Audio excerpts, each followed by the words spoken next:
मोदी सरकार बनने जा रही कि नहीं बनने जा रही, बताओ।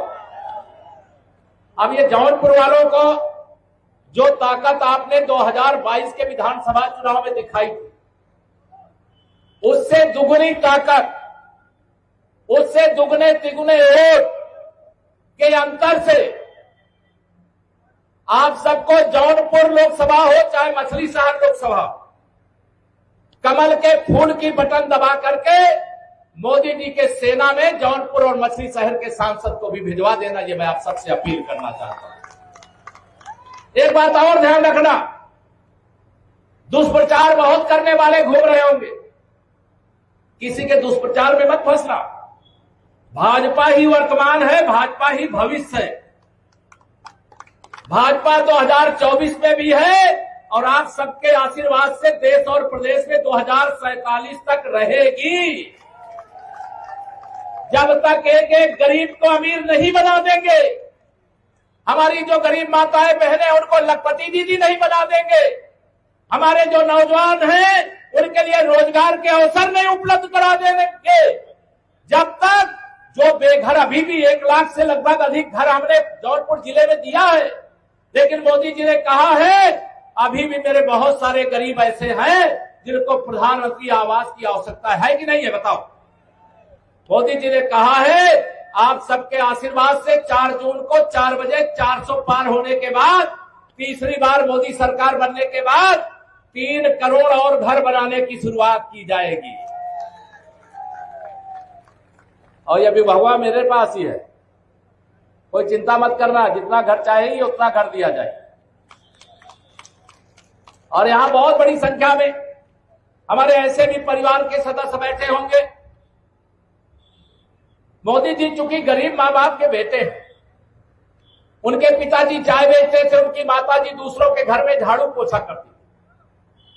जब कोई गरीब देश का प्रधानमंत्री बन जाए तो बहुत सारे लोगों को बर्दाश्त नहीं होता, गरीब को हटाने के लिए लग गए, वो पिछड़े वर्ग से आते उनको हटाने के लिए लग गए। आप बताओ, आप मोदी जी को प्रधानमंत्री की कुर्सी से हटाने दोगे क्या? दोनों हाथ रख बताओ, हटाने दोगे क्या? मैं आप लोगों से यही यहां कहने आया हूं, जब गरीब मां बाप का बेटा देश का प्रधानमंत्री बना, तब गरीबों को प्रधानमंत्री आवास मिलना शुरू हुआ। तब जिन गरीबों के घर में अंधेरा था, मोदी जी ने प्रधानमंत्री आवास की बिजली देख करके अधिकारियों को बुलाया कि मेरे गरीब के घर में अंधेरा है और प्रधानमंत्री आवास में उजाला है, ये सुनिश्चित करो देश का कोई गरीब ऐसा नहीं होना चाहिए जिसके घर में बिजली की रोशनी ना पहुंचे। बताओ, हर घर रोशनी पहुंची कि नहीं पहुंची? बताओ, पहुंची कि नहीं पहुंची? मोदी जी ने कहा मेरे प्रधानमंत्री आवास पे गैस के चूल्हे पर भोजन बनता। मेरी बहुत सारी गरीब माताएं बहनें ऐसी हैं जिनको लकड़ी और कंडे को जला करके भोजन बनाना पड़ता। बताइए, प्रधानमंत्री उज्ज्वला योजना से गैस का कनेक्शन गरीब परिवारों में उज्ज्वला योजना का मिला कि नहीं मिला? बताओ, मिला कि नहीं मिला?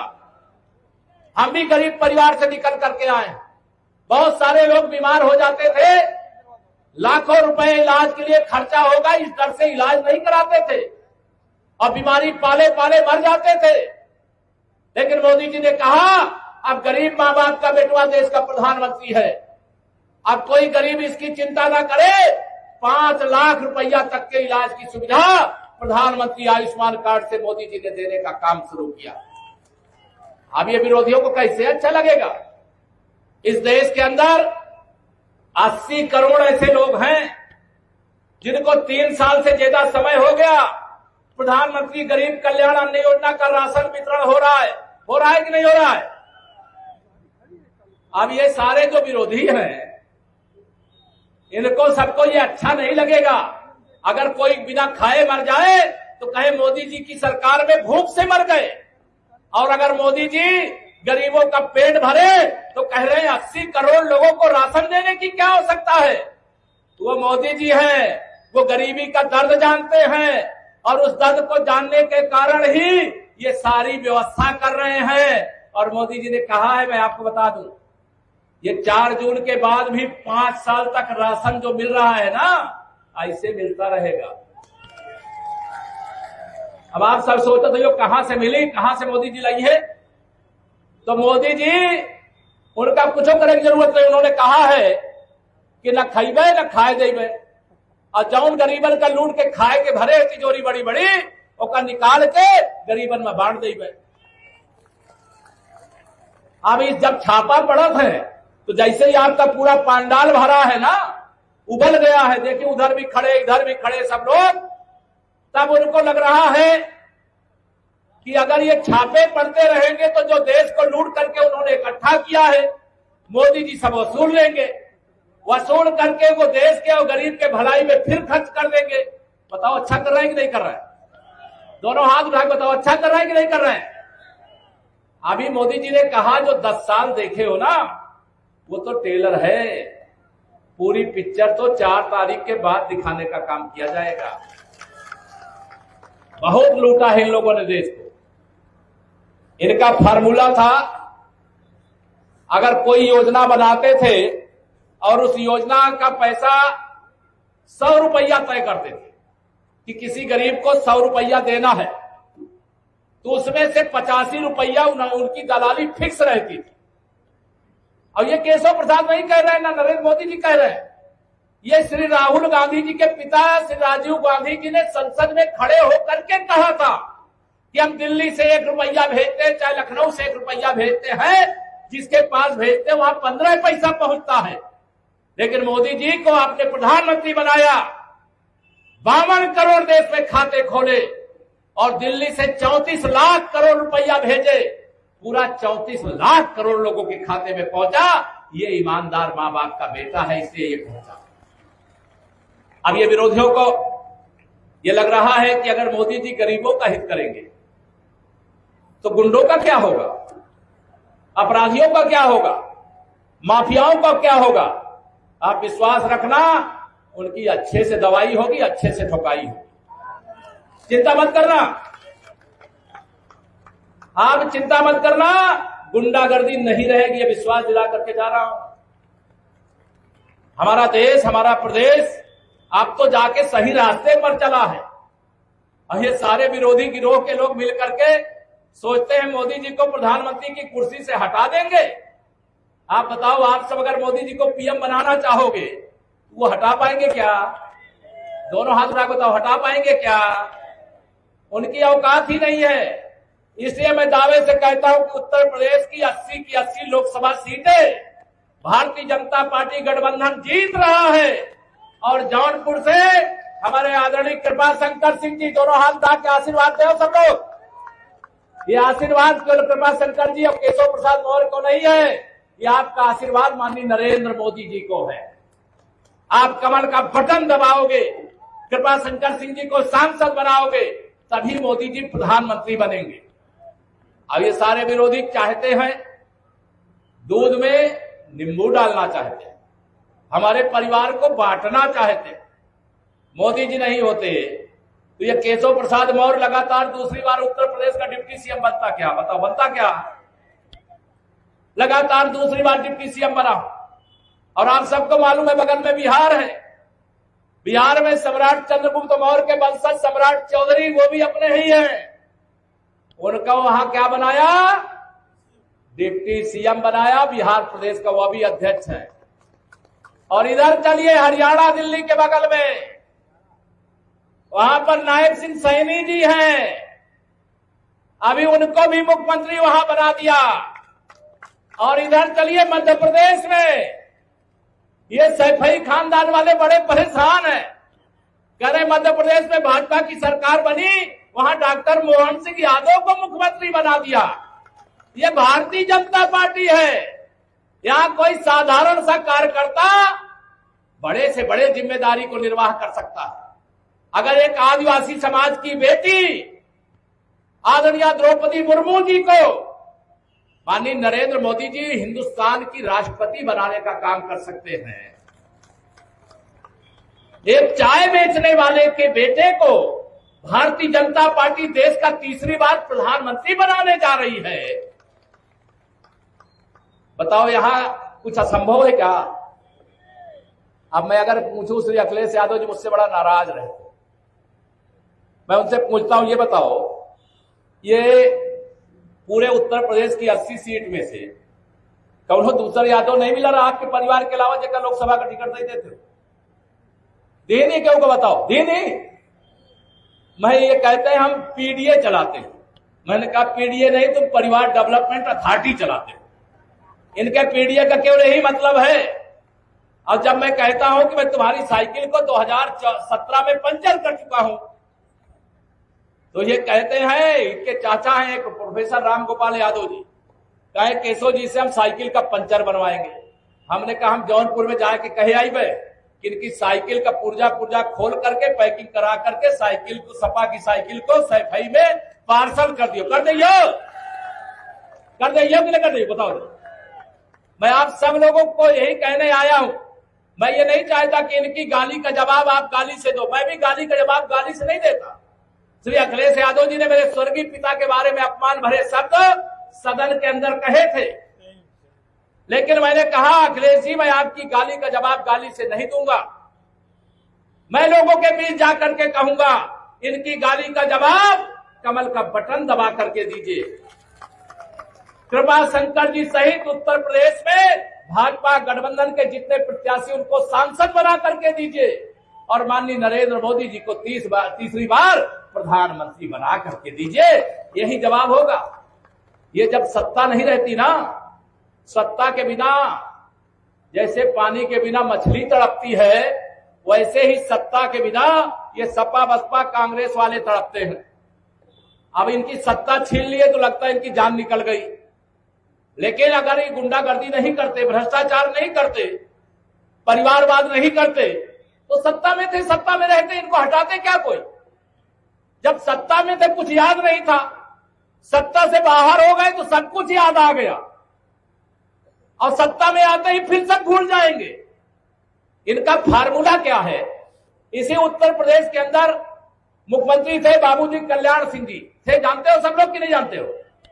उनकी मौत हो गई थी, सामान्य बीमारी में मृत्यु हो जाती है, कोई भी आता है जाता है। सामान्य ढंग से जो मुख्यमंत्री होते हैं उनका शव अंतिम दर्शन के लिए विधानसभा में रखा जाता है। अखिलेश यादव जी 500 मीटर दूर बैठे थे।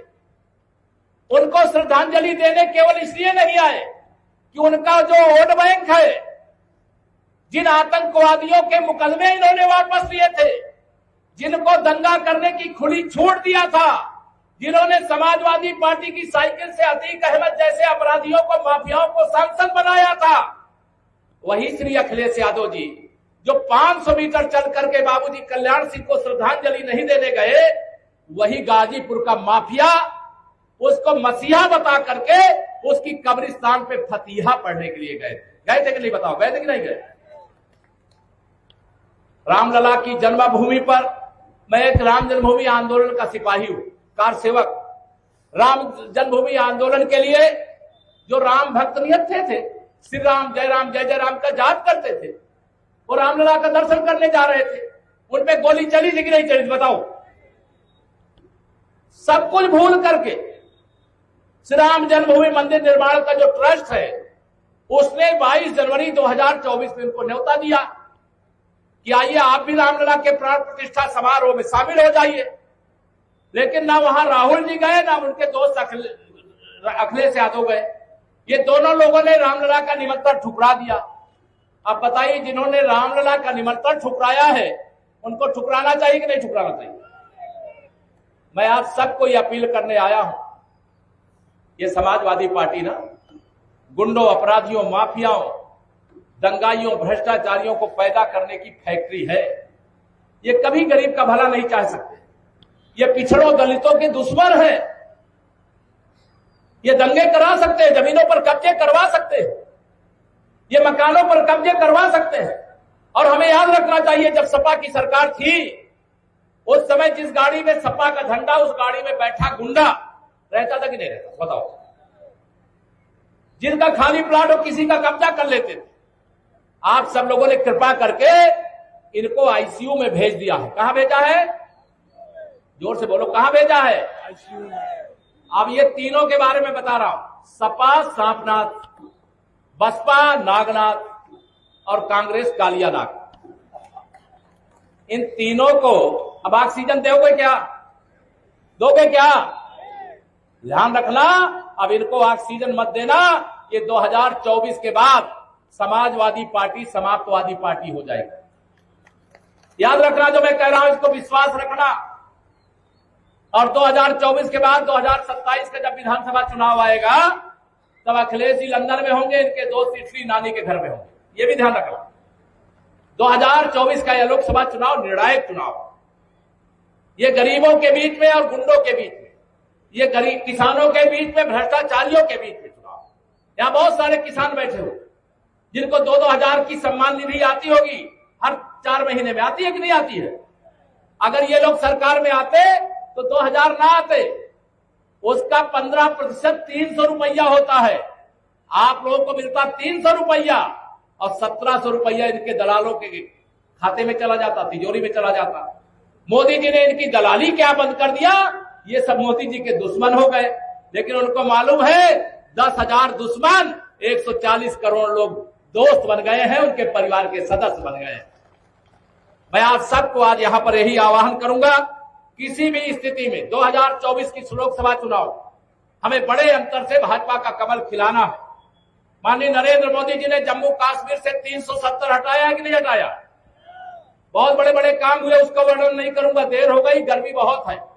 ये गर्मी हो सकता है 25 तारीख को भी रहे, लेकिन चाहे जितनी गर्मी रहे, लेकिन वोट डालने जरूर जाना। पहले मतदान फिर जलपान, और बटन भी बता रहे हैं कृपा शंकर सिंह जी की पहले नंबर वाली है। तो आप सब लोगों से मैं निवेदन करूंगा, 25 तारीख को भारी मतदान करना है और मोदी जी को तीसरी बार प्रधानमंत्री बनाने के लिए कृपा शंकर सिंह जी को जौनपुर से सांसद बनाना है।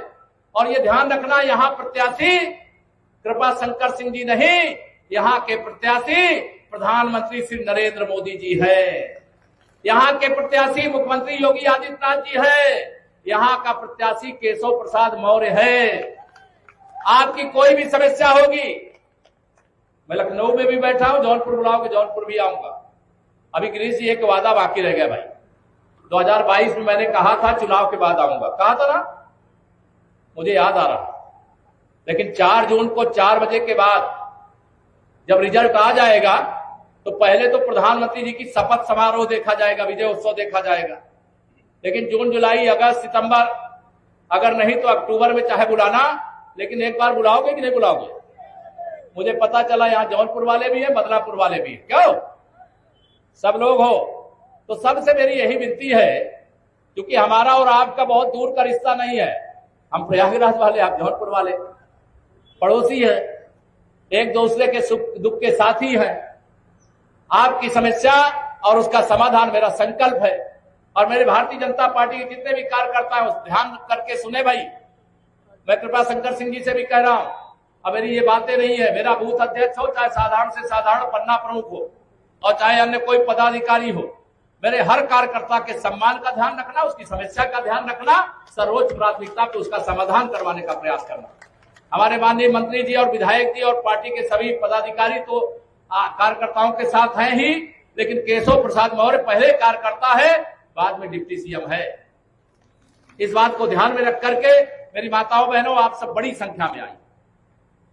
आप सब के बारे में बहुत सारे सपा बसपा कांग्रेस में जो हैं, हम लोगों से परिचित है, वो कहते हैं कि हम तो अपने घर में चाहे अपने अम्मा को कही, चाहे अपनी पत्नी को कही, चाहे बहन को कही, चाहे भाभी को कही, कोई सुनने को तैयार नहीं, सब कहते हैं मोदी जी को वोट देवे। सही बात है क्या, ये सही है क्या?